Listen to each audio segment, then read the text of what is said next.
2.5 लाखांची लाच घेताना पंचायत समितीचा कनिष्ठ सहाय्यक जाळ्यात।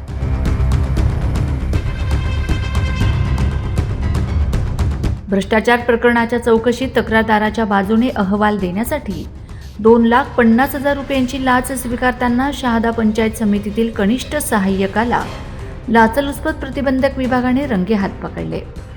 अभिजित गोवर्धन भावसार वय 43 असे अटक करण्यात आलेल्या संशयित आरोपीचे नाव आहे।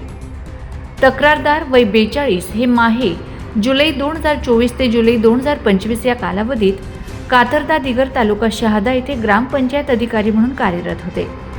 त्यांच्या कार्यकाळात झालेल्या कामांमध्ये भ्रष्टाचार झाल्याची एक तक्रार प्राप्त झाली होती, ज्याची चौकशी तळोदा पंचायत समितीमार्फत करण्यात आली होती। मात्र सदर चौकशी अहवाल मोघम असल्याने मुख्य कार्यकारी अधिकारी जिल्हा परिषद नंदुरबार यांनी यावर शहादा पंचायत समितीकडून स्पष्ट अभिप्राय मागवला होता।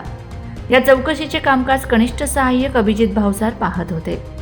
20 फेब्रुवारी 2026 आरोपी भावसारने तक्रारदाराला कार्यालयात बोलावून घेतले।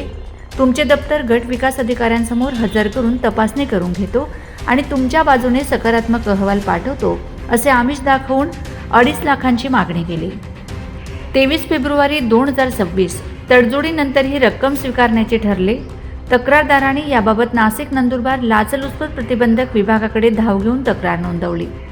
सापळा एसीबीच्या पथकाने शहादा येथील हॉटेल स्पाइस अँड ग्रिलजवळ सापळा रचला। ठरल्याप्रमाणे लाचेची रक्कम स्वीकारताच पथकाने भावसारला झडप घालून ताब्यात घेतले। शासकीय कामासाठी कोणीही लाचेची मागणी केल्यास तात्काळ लाचलुचपत प्रतिबंधक विभागाशी संपर्क साधण्याचे आवाहन प्रशासनातर्फे करण्यात आले आहे। या कारवाईमुळे महसूल आणि पंचायत समिती वर्तुळात मोठी खळबळ उडाली आहे। Bureau report, Navapur express news, Shahada.